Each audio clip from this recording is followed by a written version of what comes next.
Quand Louis XV meurt le 10 mai 1774, le jeune Louis XVI s'écrie « Quel fardeau! Et l'on ne m'a rien appris. Il me semble que l'univers va tomber avec moi. » Il a des raisons de s'inquiéter. Les finances sont catastrophiques. Pour rétablir les finances au temps de Louis XV, on a fait des premières expériences libérales qui ont tourné court. Les expériences libérales ont consisté à faire croire au roi qu'en libéralisant l'économie et en cessant de surveiller le prix du grain, il allait enrichir tout le monde et lui-même. Ces expériences ont tourné court. On est revenu au contrôle de la circulation des subsistances et nous voilà revenus à la base du problème, un nouveau roi, une dette absolument abyssale, enfin pas encore abyssale mais extrêmement préoccupante, et le roi ne sait pas comment il va venir à bout de ces problèmes-là. Les parlements sont matés. Les parlements, ce sont les juges qui, depuis très précisément le jour de la mort du roi Louis XIV, n'ont cessé d'empoisonner la royauté. Ils ont été matés par un magistrat qui s'appelle Maupoux. Et dans l'entourage du jeune roi, on a fait revenir les parlements. Et Maupoux dira à Louis XVI, « J'avais fait gagner au roi un procès qui durait depuis 300 ans. S'il veut le reperdre, il est bien le maître. » Et Maupoux est parti dans sa campagne ruminer sa déception et son désarroi. On a recommandé au jeune roi un certain Turgot. Qui est Turgot? C'est un très bel homme, très calme, très imposant, qui, au moment où il est présenté au roi, lui prend les mains, comme il ferait avec à la fois affectation et affection, si je peux me permettre de l'exprimer comme ça. Le roi, il est jeune, timide et impressionné par cet homme fait qui lui promet de se dévouer à lui. Il a la réputation qui sera absolument vérifiée, hein, c'est absolument incontestable, d'être travailleur, incorruptible et désintéressé. On ne pourra jamais lui retirer ça, mais vous allez voir le reste. Il a été intendant du Limousin. L'intendant, c'est l'équivalent sous l'Ancien Régime de ce que sont les préfets aujourd'hui, c'est-à-dire c'est l'envoyé du pouvoir de Versailles dans la province. Il a été intendant du Limousin et il avait l'ambition de bien faire sans courir ni après la gloire ni après l'argent. C'était rien moins qu'un mondain. Il n'allait jamais dans les réunions, c'est un homme timide, réservé.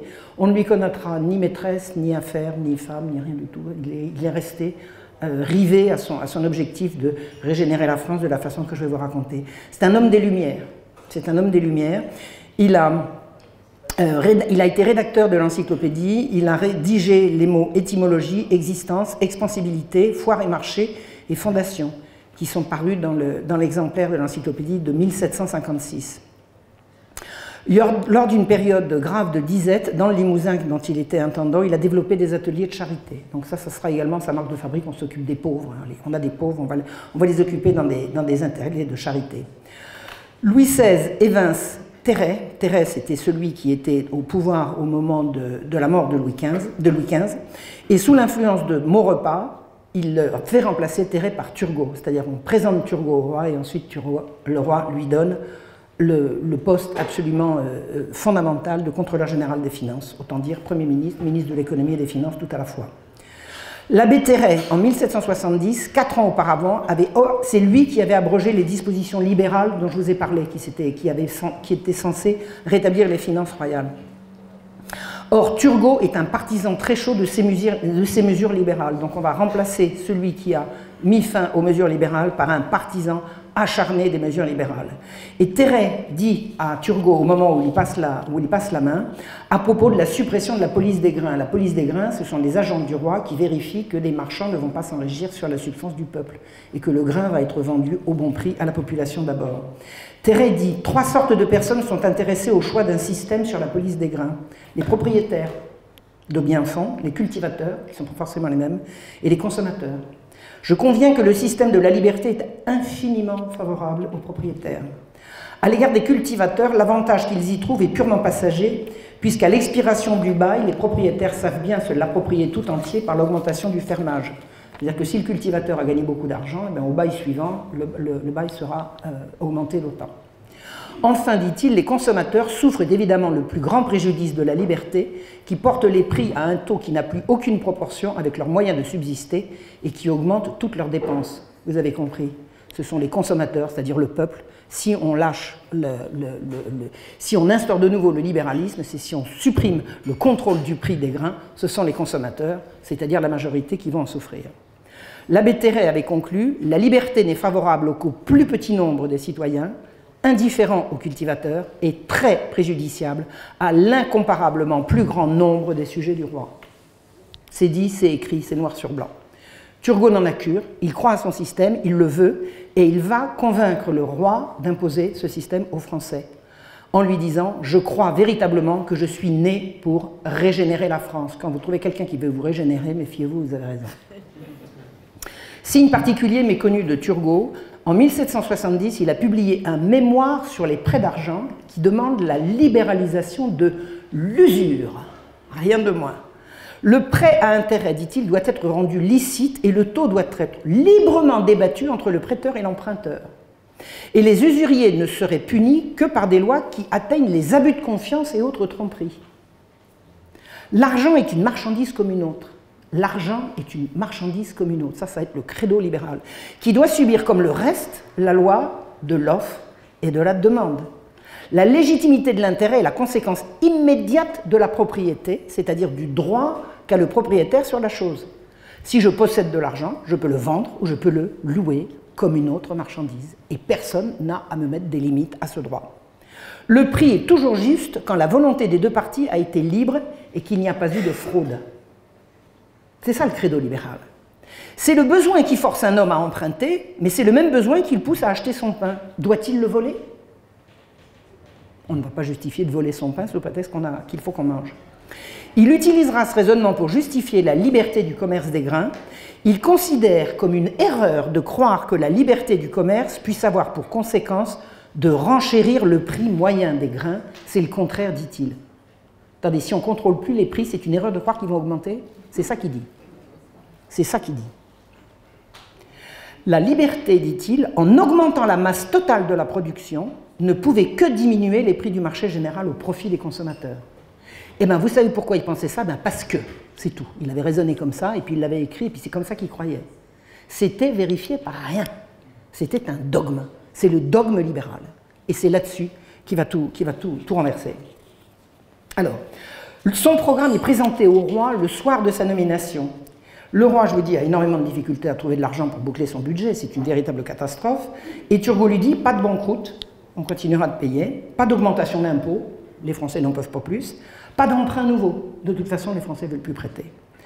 Pour faire face aux dettes, on va faire une stricte économie, on va réduire les dépenses, on va réduire les dépenses au-dessous de la recette, et puis on va arrêter les prébendes et les dépenses inconsidérées, ça vous savez dire, vous avez 4 chevaux, vous n'en avez plus besoin, vous n'avez que 3, vous avez 4 cuisiniers, prenez-vous de 2, enfin bon, on va faire des économies, un peu de bout de chandelle, parce que c'est pas comme ça qui va combler le trou.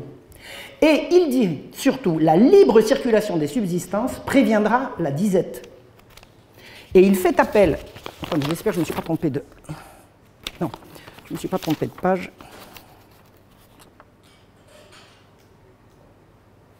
Voilà, excusez-moi.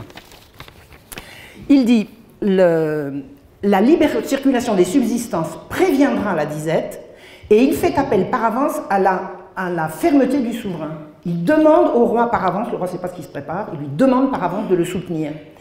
Sans se laisser effrayer, dit-il, par des clameurs qu'il est absolument impossible d'éviter en cette matière, quelques systèmes qu'on suive et quelques conduites qu'on tienne. C'est-à-dire qu'il obtient du roi qu'il lui promette de le soutenir en le prévenant quand même que les gens vont hurler. Mais le roi promet, il promet, puisqu'il promet. Les économistes exultent. Les économistes, c'est les Lumières. Condorcet écrit à Voltaire « Il ne pouvait rien arriver de plus heureux à la France et à la raison humaine. » C'est la raison. Le capitalisme, c'est la raison. Dites-vous ça. Jamais il n'est entré dans aucun conseil de monarque ou d'homme qui réunit à ce point la vertu, le courage, le désintéressement, l'annonce du bien public, les lumières et le zèle pour les répandre. Depuis cet événement, je dors et je me réveille aussi tranquillement que si j'étais sous la protection de toutes les lois de l'Angleterre. Je ne sais pas si vous savez connaissez beaucoup de Français qui, à l'époque, auraient voulu vivre sous les lois de l'Angleterre, mais c'est certainement pas le petit peuple. Les lois de l'Angleterre, c'est vraiment l'horreur. C'est l'horreur. Mais c'est le modèle des Lumières, c'est l'anglomanie de l'époque. Le choix de M. Turgot, dit Condorcet, mérite d'être célébré par tous ceux qui s'intéressent à la bonne cause. Donc c'est le bien. Voilà, il y avait le mal, maintenant voilà le bien. Voltaire appelle Turgot l'ange tutélaire et regrette de devoir mourir maintenant qu'il voit au pouvoir la vertu et la raison. C'est vrai que Voltaire, il commence à se faire vieux là, à ce moment-là. Il a encore quelques années à vivre, mais c'est bientôt la fin quand même. Et d'Alembert écrit « Si le bien ne se fait pas, c'est qu'il n'est pas possible ». Turgot présente son programme. D'abord et avant tout, la libre circulation des grains. Ça veut dire quoi? Les grains produits par les agriculteurs doivent pouvoir être enlevés par les marchands et circuler sans aucun contrôle. Qu'est-ce que la royauté? C'est d'envoyer partout une police qui vérifie où est le grain. C'est un renversement des valeurs. Un renversement des valeurs. Sans la moindre étude préalable, il présente au Conseil le 13 septembre, soit 20 jours après son installation, un édit à ses fins. Son texte reprend les dispositions de la première expérience, qui était de 63-64, mais il se prononce par prudence, pas sur la liberté d'exportation. Parce que sous l'Ancien Régime, exporter du blé, c'est-à-dire hors les frontières, en période de disette, c'était le crime de lèse-majesté. Je vous laisse à penser la peine de mort que c'était. Donc, il ne revient pas là-dessus. On sait que c'est dans les tuyaux, mais ça ne sera pas pour tout de suite. Cela dit, il rétablit intégralement, sur tout le royaume, la libre circulation des grains. Les négociants, écrit-il, il justifie pourquoi est-ce que la libre circulation des grains c'est bien. Les négociants, par la multitude des capitaux dont ils disposent, par la promptitude et l'exactitude des avis qu'ils reçoivent, par l'économie qu'ils savent mettre dans leurs opérations, par l'usage et l'habitude de traiter les affaires du commerce, ont des moyens et des ressources qui manquent aux administrateurs les plus éclairés et les plus actifs. Ça veut dire que les marchands connaissent mieux les affaires que les fonctionnaires du roi. Alors qu'ils connaissent mieux leurs intérêts, je crois que l'affaire est entendue, qu'ils connaissent mieux les affaires, ça resterait à démontrer. Leur vigilance, dit-il, excitée par l'intérêt, prévient les déchets et les pertes. Leur concurrence rend impossible tout monopole et le besoin continuel où ils sont de faire rentrer leurs fonds promptement pour entretenir la concurrence les engage à se contenter de profits médiocres. C'est merveilleux. Les marchands, quand on les laisse faire, se précipitent pour faire des petits profits, parce que ça sera plus rapide. Vous voyez ce que je veux dire? Plus le commerce est libre, animé, étendu, plus le peuple est promptement, efficacement et abondamment pourvu. Et les prix sont d'autant plus uniformes et s'éloignent d'autant moins du prix moyen et habituel sur lesquels les salaires se règlent nécessairement. Vous avez déjà entendu un truc pareil? Plus le prix du pain est bas, non, attendez, plus les prix sont uniformes, moins le prix moyen change et plus les salaires se règlent dessus nécessairement. Mais il a vu jouer ça où? Vous savez, au début de la Révolution, l'affaire Réveillon, c'est le pain est trop cher et les patrons ne sont pas là pour dire bah, attendez, on va vous augmenter en conséquence. C'est bien évident. Donc lui s'imagine, et il prétend, le prix moyen du pain sur lequel les salaires se règlent nécessairement. Elle est où la nécessité pour les salaires de se régler sur le prix du pain? Où est-ce qu'il a vu jouer ça? Il dit « Les approvisionnements faits par les soins du gouvernement ne peuvent pas avoir les mêmes succès. » Les fonctionnaires sont des bêtes alors que les commerçants sont des génies, c'est ça que ça veut dire. Les agents qui l'emploient, n'ayant aucun intérêt à l'économie, achètent plus chèrement, transportent à plus grands frais et conservent avec moins de précautions. C'est-à-dire que les agents du roi, n'ayant pas intérêt sonnant et trébuchant à bien faire, font mal. Il n'a pas entendu parler, jamais, du désir de bien faire, de la conscience professionnelle, de l'intérêt pour le bien commun. Il ne connaît pas. Du moment où vous n'avez pas intérêt à bien faire, vous ferez mal. Et intérêt, c'est intérêt financier. Et il dit, il se perd et il se gâte beaucoup de grains à cause d'eux. Ces agents peuvent, par défaut d'habileté ou même par infidélité, grossir à l'excès la dépense de leurs opérations. C'est une vue de l'esprit. Il n'a jamais pu démontrer ce dogme qu'il énonce. Il ne le démontre pas, il l'énonce. C'est une démonstration théorique qui parle d'un marché qui serait régulièrement approvisionné et où les négociants sont nécessairement raisonnables, vertueux, bons joueurs. Voleurs jamais, menteurs jamais, grippe-sous jamais. Vous voyez ce que je veux dire? Ils sont raisonnables, vertueux et bons joueurs parce qu'ils ont intérêt à l'être. Turgot pense et il affirme que les producteurs vont s'empresser de produire plus, assurés qu'ils seront d'un débouché régulier et de prix stable. C'est une construction théorique complètement imbécile. Turgot dit, quand le paysan saura qu'il peut vendre son blé plus cher, il va en produire plus. Il avait joué ça où? Vous imaginez le paysan qui sort le matin en disant c'est combien le prix du blé ce matin? Bon non, je retourne me coucher, c'est trop bas. Ah non, le prix du blé augmente, je vais produire double. C'est une construction complètement théorique, coupée de la réalité, de ce qu'est la France et de ce que c'est la France qui travaille, la France paysanne, la France productrice. Le petit cercle des économistes qui aura toujours du pain sur sa table applaudit à tout rompre. Ils ont tous lu ce préambule, ils trouvent ça magnifique. Voltaire écrit « Il me semble que voilà de nouveaux cieux et une nouvelle terre. Voilà la première fois qu'un roi a raisonné avec son peuple. L'humanité tenait la plume et le roi a signé. » C'est beau comme l'antique. Je viens de lire le chef-d'œuvre de M. Turgot. Il me semble que voilà de nouveaux cieux et une nouvelle terre. Il en profite pour faire supprimer le journal de son ennemi personnel Fréron. Liberté d'expression, liberté d'expression. Ces gens-là ont passé leur temps à faire censurer ce qui leur déplaisait. Et Turgot va affirmer que la haine des méchants et des fripons le flatte. Il distribue des prébendes, mais réduit son propre traitement. Il sera intègre jusqu'au bout. Jamais Turgot ne gagnera un sou à ce qu'il fait. Vous pensez qu'il y aura des clameurs, Majesté ? Il faut déshabituer le peuple de s'effrayer de voir sortir les blés. Déshabituer de s'effrayer.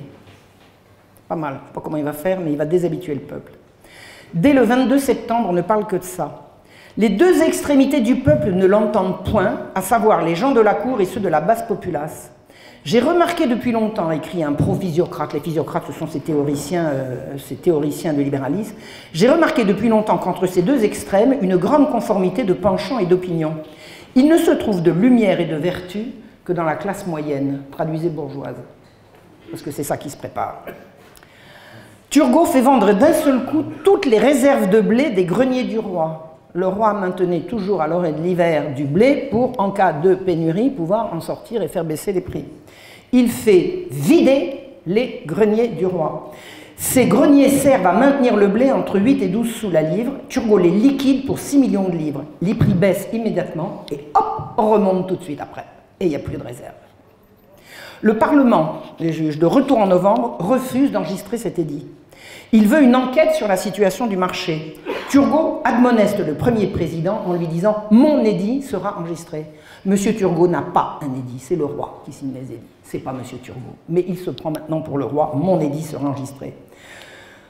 L'enregistrement se fait par lit de justice, c'est-à-dire que Louis XVI suit sa promesse et fait enregistrer l'édit rédigé par Turgot. Et les prix montent immédiatement, et Turgot affirme que cette hausse n'aura qu'un temps et que quand elle cessera, les accapareurs seront punis de leur cupidité et perdront pour toujours le goût de garder leur blé. Ce monsieur rêve tout haut. Pilier du parti des Vaux, le duc de Croÿ écrit « Ce fut, quoique sourdement et sans révolution, le plus grand coup porté à la religion depuis Clovis. »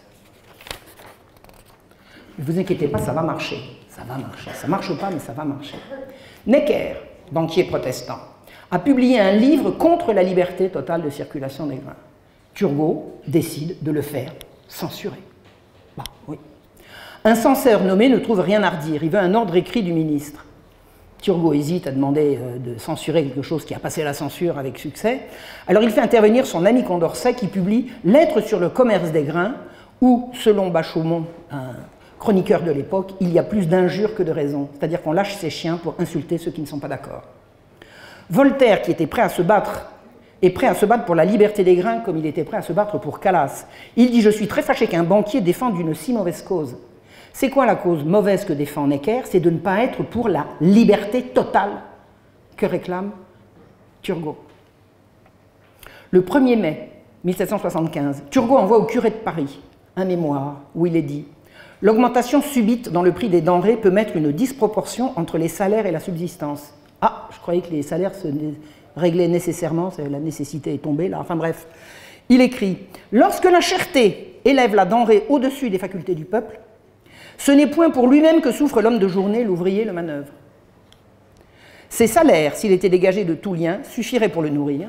Ce sont sa femme et ses enfants qu'il ne peut soutenir, et c'est cette portion de la famille qu'il faut chercher à occuper et à salarier. Qui a intramenté le travail des enfants? Turgot.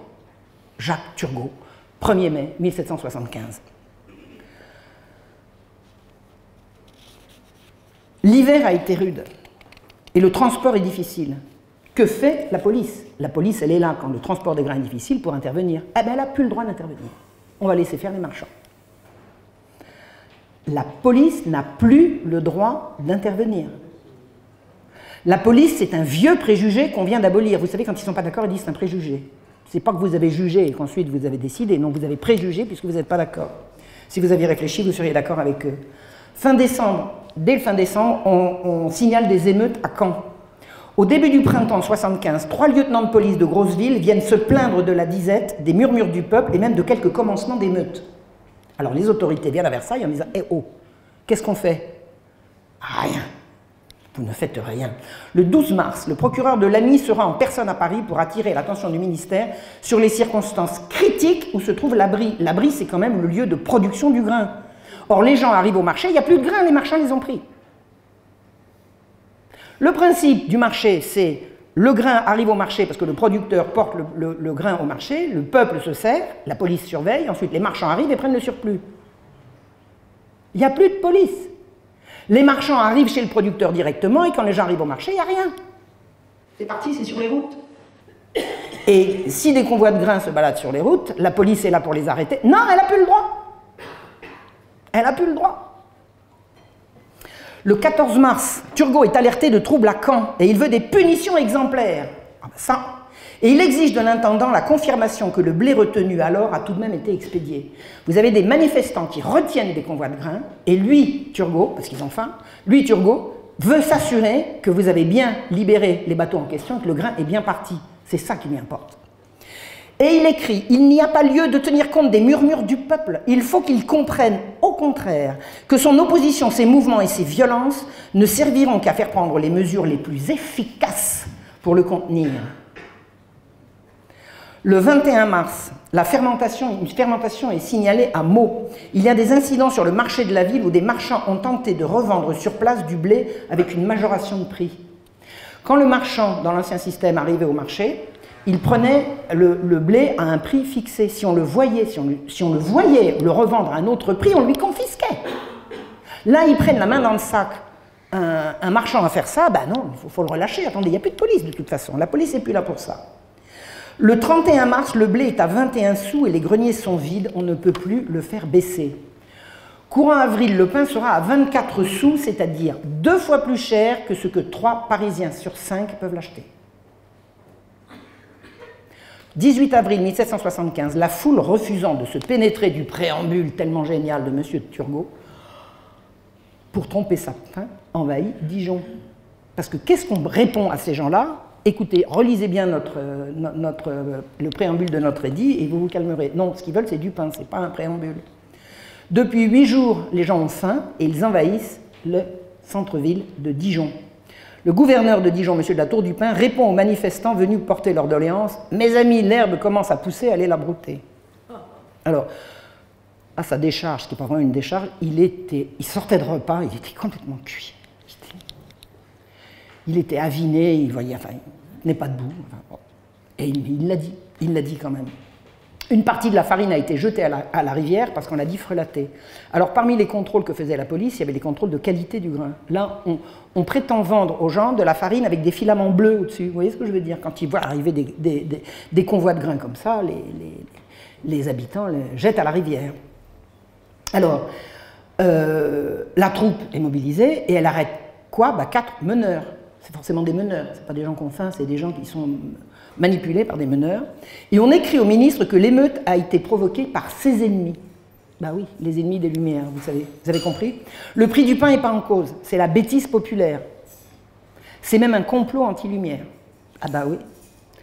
Turgot écrit à la Tour du Pin le 20 avril « Je ne suis pas étonné, monsieur, du tumulte arrivé à Dijon. Toutes les fois qu'on partage les terreurs du peuple et surtout ses préjugés, il n'y a point d'excès auquel il ne se porte. » Louis XVI ajoute de sa main, et là, croyez-moi, ce n'est pas à son honneur, mais il a eu quelques années pour non pas repentir, mais comprendre comment on l'avait manipulé. Il écrit « Autant je désire que mon peuple soit heureux, autant je suis fâché quand il se porte à des excès où il n'y a nulle trace de raison. » Ce n'est pas la raison ou la déraison qui joue, là, c'est le prix du pain. Le 24, Turgot écrit au vicomte Mailleur de Dijon, « Ce n'est pas le peuple qui doit vous conduire, c'est la loi. C'est vous qui, chargés de la police, devez régler, conduire, contenir le peuple et le plier à la soumission de la loi. » Il réagit, il fait quand même quelque chose, il supprime les divers droits pour alléger les prix. Alors les droits de quoi par exemple? Vous avez des droits de péage pour entrer dans les villes ou passer un pont. Pourquoi est-ce qu'on fait payer pour entrer dans les villes ou passer un pont? Parce que le pont, c'est la ville qui l'a construit. Et non pas pourquoi les gens ne vont pas utiliser le pont ou ne pas payer pour utiliser les services qui ont été fournis par une ville. Eh bien, il dit le blé sera moins cher si on supprime les péages. Mais vous croyez qu'il compense pour ceux qui bénéficiaient? Ah non. Donc pour faire baisser le prix, prétendument, le prix du grain, il supprime tous les droits de péage, sans demander l'avis aux intéressés. Et surtout, il fait une organisation massive d'ateliers de charité, de travaux publics, sur le mode de ce qu'il a fait lui-même en Limousin. Les ateliers de charité, c'est se servir de gens qui ont faim et qui sont en désespoir pour, moyennant un petit peu d'argent et un minimum de nourriture, les payer à faire des routes. Vous savez, tous les remparts qui étaient autour des villes, ils sont tombés comme ça. On a fait des ateliers de charité pour abaisser les remparts. Voilà. C'était du travail quasiment gratuit. Il y a des émeutes partout. À Reims, à Tours, à Metz, à Montauban, à Beaumont-sur-Oise. La foule demande la taxation. La taxation, c'est la fixation du taux. Taxer, c'est fixer un taux. Hein, c'est pas rajouter de l'argent, c'est au contraire, taxer, c'est fixer un taux. Et la taxation est aussi vieille que le gouvernement. C'est-à-dire que les Romains taxaient déjà, les rois ont toujours taxé, et le peuple, quand il y a des difficultés, réclame la taxation, mais à la limite, il n'a pas besoin de le réclamer, puisque la taxation est d'elle-même négociée par les autorités dès qu'il y a une difficulté. Or, la taxation, de par l'esprit des Lumières, est devenue interdite. La taxation, c'est du vol. La taxation, c'est du vol. Donc, la population court sur les marchés en criant « taxation, taxation, taxation ». La taxation est interdite, on ne vous la donnera pas. Des femmes s'emparent de sacs de farine de blé et les vendent au bon prix. Ce n'est pas du pillage. On prend les sacs et on les vend au prix taxé. Taxé entre gens de la population. La taxation, elle se faisait entre les autorités, les marchands et les gens concernés en cas de difficulté. Et une fois que le prix était taxé, il était rigoureusement interdit d'en sortir. Là, les autorités ne veulent plus taxer, le peuple taxe lui-même. Le peuple et les femmes, c'est des femmes. Alors là, cette révolte-là, c'est avant, pas exclusivement, mais avant tout les femmes qui le font. Donc personne ne vole et le fruit de la vente est porté au procureur local. Voilà, monsieur, nous avons vendu le blé, voilà l'argent, vous pourrez le rendre à qui de droit. Les marchands reviennent chercher le procureur pour qu'il récupère la marchandise qui a été mal vendue. Et Turgot leur donne raison. Turgot leur donne raison. Les autorités locales se terrent, parce qu'ils sont pris entre le marteau et l'enclume. Ils voient bien que les émeutes montent, la colère populaire monte, et que de l'autre côté, le gouvernement ne cédera pas. Pontoise et Beauvais le 29 avril, Saint-Germain-en-Laye, Saint-Denis, Gonesse le 1er mai. La révolte suit le cours de la Seine et les péniches chargées de blé plus chères que l'or. Les routes sont prises d'assaut. Personne ne crie contre le roi. On veut juste la taxation. C'est tout. C'est tout. Personne ne dit rien contre le roi. On crie taxation, taxation. Un édile prend sur lui d'imposer un prix à des marchands. Turgot le fera embastiller 7 semaines pour lui apprendre à obéir au peuple. Le Noir, qui est l'ex-lieutenant général de police, raconte qu'à la fin avril, en 3 ou 4 jours, il a adressé à Turgot 9 lettres et que, n'ayant pas de réponse, il s'adresse à un de ses agents qui lui répond « Le ministre a reçu toutes vos lettres, vous ne devez pas en douter, et je ne sais pas pourquoi vous vous alarmez, j'ai vu le pain à Paris à plus de 4 sous la livre et je n'en ai point été effrayé. » Vous vous rendez compte? De quoi avez-vous peur? Moi j'ai vu pareil, j'ai pas eu peur. Le 1er mai, les femmes veulent payer le bon prix, comme on le leur refuse, elles prennent le blé et elles le vendent pour rien, elles le donnent. Ça tourne mal. Avant on payait, maintenant on commence à voler. Mardi 2 mai, Versailles est attaqué, écrit le roi à Turgot, ce dernier est à Paris. Il revient en 4e vitesse. En attendant qu'il revienne, le roi, de son balcon, tente de parler au peuple et il est obligé de reculer, et là on le voit clairement pleurer. Le peuple hurle du pain, taxation, taxation. Le roi a juré et on le voit reculer et sortir du champ de vision des manifestants. Parce que là, il n'est plus le roi. Le roi, il est nourricier, sinon c'est plus le roi. Le gouverneur militaire de Versailles donne l'ordre de vendre le pain à 8 sous, en croyant l'émeute reine de la rue, et le temps de rassembler la garde. Vous avez là un type qui est là pour rétablir l'ordre, le peuple crie « nous voulons du pain à 8 sous », il dit « bon, bah, écoutez, on donne le pain à 8 sous », il sera désavoué. Il était hors de question de céder au peuple. Le blé était trop cher, et bien il serait vendu plus cher, point. C'est le dogme, c'est la théorie, c'est ça qu'ils veulent. C'est ça qu'ils veulent. On se prépare au pire pour le 2 mai à Paris. Turgot revient à Versailles et il prend la main. Il occupe brusquement le poste de Premier ministre, il donne des ordres à la police et à l'armée et à la garde française. Le voilà devenu dictateur. Turgot écrit à Biron, commandant de l'armée de Paris, et au marquis de Poyane à la tête d'une autre destinée en province. Écoutez bien. Ceux qui continueront de s'attrouper encourront la peine de mort et seront les contrevenants arrêtés et jugés sur le champ. Tous ceux qui dorénavant quitteront leur paroisse sans être munis d'une attestation de bonne vie et mœurs, ça vous rappelle quelque chose? Tout rappelle quelque chose. Signés de leur curé et de leur syndic, et du syndic de leur communauté, seront poursuivis et jugés prévotalement suivant la rigueur des ordonnances. On avait parlé de la libre circulation de quoi au juste? Pour que le blé circule, les Français n'ont plus le droit de circuler. On supprime tout contrôle sur la circulation du grain et on oblige les gens à avoir une autorisation de sortie de leur curé ou de leur syndic. C'est ça le libéralisme. Au moment de signer, on voit Louis XVI, noué d'angoisse, qui dit « Au moins, n'avons-nous rien à nous reprocher ?» Il n'est pas tranquille, le roi. Condorcet, lui, il a toujours une image Condorcet, c'est un gentil. Il est devenu enragé. Il dit « Le peuple ne sera tranquille que quand il saura qu'on aura puni quelques-uns de ces brigands. » Ça vous dit quelque chose? Brigands, les gens qui ont faim. En attendant, le mal gagne. Condorcet toujours. « Je ne vous exhorte pas à avoir du courage, mais à ne pas avoir d'indulgence. » Le soulèvement est général à Paris. Tout Paris sera pillé sans une goutte de sang. Paris, c'est pas Paris qui sera pillé, c'est les boulangeries et les dépôts de grains. Il n'y aura pas une goutte de sang. Pas un possesseur de boulangerie ne sera tué. On ne trouvera que des ouvriers et des gens qui n'ont que leur travail quotidien pour vivre, qui vont se servir de pain, de grains et de farine. À 7 h du soir, c'est terminé. Et qu'a fait la police? Rien. Pourquoi? Ben parce que là, si elle était intervenue, elle devait rétablir l'ordre et qu'elle a laissé faire par sympathie, par solidarité, indéniablement, indéniablement. Et quand la police a fait quelque chose, il y a des cas, elle a aidé les gens. Elle a aidé le peuple. Turgot, hors de lui, renvoie le lieutenant général de police Lenoir. Il change aussi le commandement suprême des troupes. Et le Parlement s'assemble le 4 mai et fait afficher un arrêté interdisant les attroupements, mais ajoute que le roi sera supplié de faire diminuer le prix du pain. Ça veut dire quoi?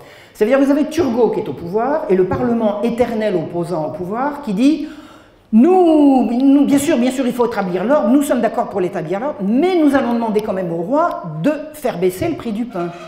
Eh bien, Turgot fait recouvrir l'affiche du Parlement par une autre sur laquelle il promet la peine de mort aux émeutiers par jugement en cour prévôtale.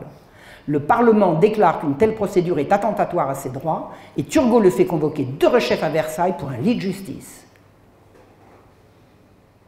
Il a lieu le 5 mai, on accrédite la tête du complot, mais on ne recherche même pas les instigateurs. On est bien d'accord qu'il y a eu un complot, tout ça c'est des gens qui ont voulu aux Lumières et on va chercher aucun instigateur. Voltaire apporte son soutien à Turgot par une diatribe qu'il écrit alors qu'il n'a pas quitté Ferney. Ferney, c'est à côté de Genève. Hein. Il n'y avait pas le TGV à l'époque. Hein. Vous imaginez le temps que mettent les informations pour passer de Versailles et Paris jusqu'à Ferney-Voltaire. Enfin, Voltaire maintenant. Et d'après Voltaire, ce sont les prêtres des campagnes dont le fanatisme a saisi cette occasion de soulever le peuple contre l'encyclopédie. C'est encore le coup des curés. C'est bien connu. Et il écrit comme s'il y était, c'est le reportage du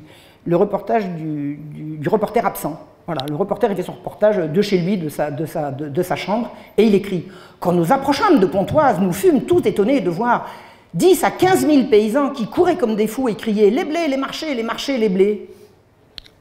Je sais qu'il criait taxation, taxation, mais les blés et les marchés, je ne suis pas au courant. Il s'arrêtait à chaque moulin, le démolissait en un clin d'œil. Vous imaginez les paysans qui vont démolir les moulins, enfin bref. Jeter la farine, blé et son à la rivière. Alors c'est attesté qu'il y ait du blé qui était jeté à la rivière, mais c'était le blé qui était avarié. Donc si on achetait du blé à la rivière, c'est qu'ils jetaient le blé à la rivière, vous avez compris. Un petit prêtre leur suggérerait d'une voix de stentor: saccageons tout, mes amis, Dieu le veut, détruisons toutes les farines pour avoir de quoi manger. Et après on vous explique, bah, Voltaire il a bien compris que les gens ils sont bêtes, hein. La preuve. Cet ecclésiastique expliqua à nos voyageurs qu'avec des confrères, il était l'un des chefs de la foule. Nous avons reçu de l'argent pour cette bonne œuvre. Tout est inventé, comme tout ce que fait Voltaire. Tout est inventé. À Paris, suite à la journée d'émeute, on fait arrêter 1000 personnes au hasard. Vous savez, la police, elle passe dans les rues, elle rafle, bang, dont les 2 tiers n'ont certainement pas lu le texte de Necker. Ça, c'est absolument évident.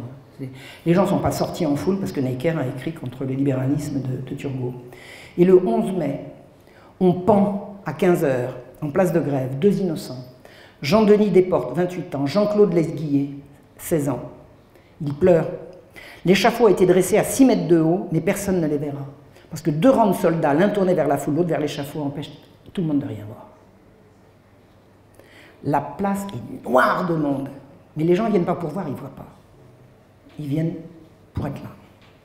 Les condamnés hurlent « Grâce, grâce, grâce !» La foule hurle « Grâce, grâce !» Qui va demander la grâce au roi? Sûrement pas Turgot, il veut que justice se passe.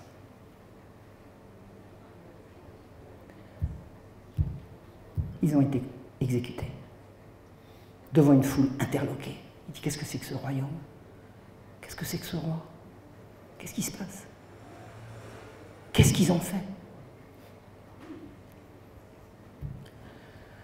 Turgot écrit au curé par l'intermédiaire des évêques: vous êtes instruits du brigandage inouï qui vient de s'exercer. Il fait dédommager les marchands à qui on a pris du blé taxé, à qui on a pris du blé pour le taxer, par les communautés urbaines et villageoises. Sans rentrer dans le détail, il dit: si la répartition générale de ces sortes de dédommagements est un mal pour les particuliers innocents sur qui elle tombe, donc il reconnaît que ceux qui n'ont rien fait vont payer avec ceux qui ont fait quelque chose, elle était néanmoins indispensable pour établir la confiance des commerçants contre les mouvements populaires et pour intéresser la totalité du pays à les prévenir et à s'y opposer. Eh bien, à Versailles, quelqu'un crie dans un couloir: le roi sera sacré le 11 et massacré le 16. Nous sommes en 75.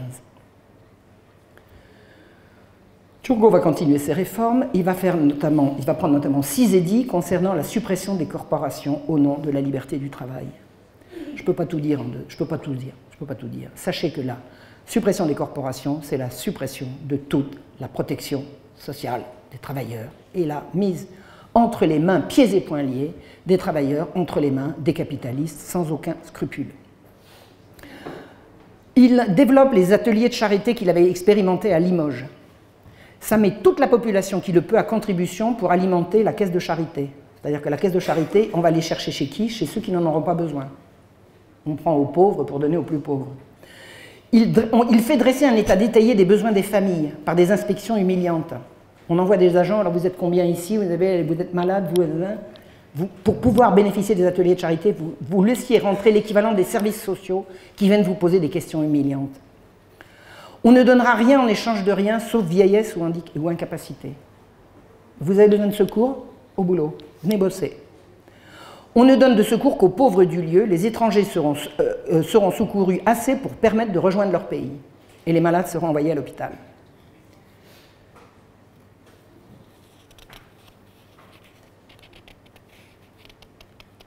Turgot m'a présenté Turgot, quand je l'ai étudié, sous 2 casquettes. Un économiste génial. Alors, génial pour qui? Je pense que pour les gens qui ont voulu s'enregistrer sur le prix du commerce du grain, c'est indéniable. C'est indéniable. Cet homme a du génie. Mais surtout comme un humaniste ayant pris en compte la souffrance du peuple. On se demande entre quelle heure et quelle heure. On ne trouve ça nulle part, ni dans les écrits, ni dans les actes de Turgot. Il n'a fait que distiller son mépris pour la populace qui résistait à ces mesures.